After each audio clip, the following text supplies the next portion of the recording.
ভূমানচিত্র লক্ষ্য করলে মধ্যপ্রাচ্যে ইরানের অবস্থান এমন একটি জায়গায় যেখানে আমেরিকা ইরানে হামলা করতে চাইলে সিরিয়ার আকাশসীমা পার করতে হবেই।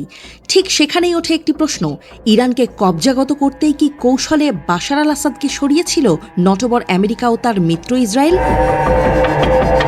যদিও সেই সহজ সমীকরণ তখনও ধরতে পারেনি মুসলিম বিশ্ব। বাংলাদেশেও লেগেছিল উচ্ছ্বাসের ঢেউ। সবাই আমাদের নিঃস্ব হওয়াতেই পেয়েছিল বিশেষ তৃপ্তি। ভেবেছিল এসে গেছেন ইসলামের বিজয়ী বীর। তবে ঘটনা ঘটছে উল্টো। সিরিয়ার বর্তমান প্রেসিডেন্ট খুবই আমেরিকা ঘেঁষা। কল্পনাতীত সমর্থন তিনি পাচ্ছেন আমেরিকা ও ইউরোপ থেকে। নজিরবিহীনভাবে মার্কিন মিত্র সৌদি সহ সব আরবরাও তাকে বুকে টেনে নিয়েছে। এমনকি ইসরায়েলও তাকে বিশেষ কিছু বলছে না। আমেরিকার টপ টেরর লিস্ট থেকে সিরিয়ার বর্তমান প্রেসিডেন্ট আমেরিকা ও তার মিত্রদের জানে জিগার দোস্তে পরিণত হয়েছেন। ঠিক একইভাবে চলে আমেরিকার চক্রান্ত। ইরানকে কাবু করার আগে তার সব ডানাগুলো ছেঁটে ফেলার পথে হাঁটে আমেরিকা। প্রথমে হামাস নেতাদের হত্যা করা হয়। খোদ তেহরানেই হত্যাকাণ্ডের শিকার হন ইসমাইল হানিয়া। তারপর হিজবুল্লাহ নেতা হাসান নাসরাল্লাহকে হত্যা করা হয় তার দেশেই। পরের খেলায় ইরানকে লেবানন থেকে বিচ্ছিন্ন করার প্রক্রিয়ায় সিরিয়া থেকে হটানো হয় বাশার আল আসাদকে।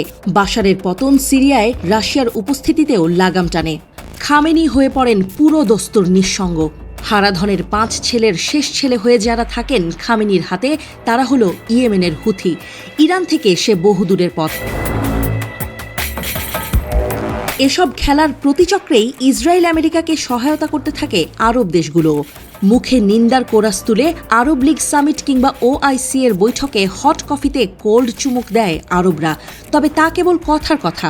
ভাসুরের নাম তারা কোনো মতেই জোরালোভাবে মুখে নেয় না।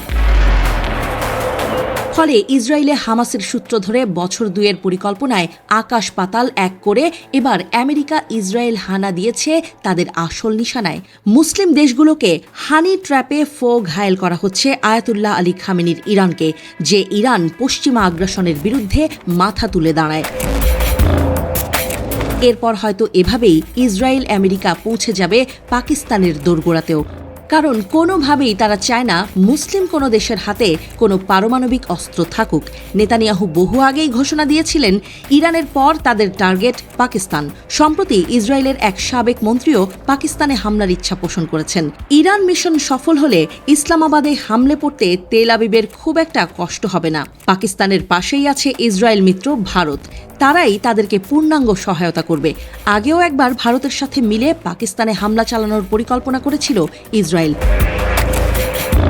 তবে ভয়ঙ্কর বিষয় হলো, ক্ষমতা টিকিয়ে রাখতে সৌদি আরব থেকে মিশর সব রাজাধিরাজরা আমেরিকার পদলেহন করে চলছে।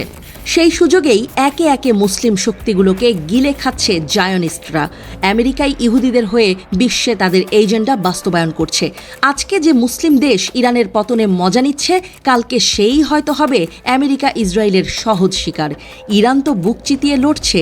অলস আরব রাজাদের সেই প্রতিবাদের শক্তিটুকুও অবশিষ্ট আছে কি?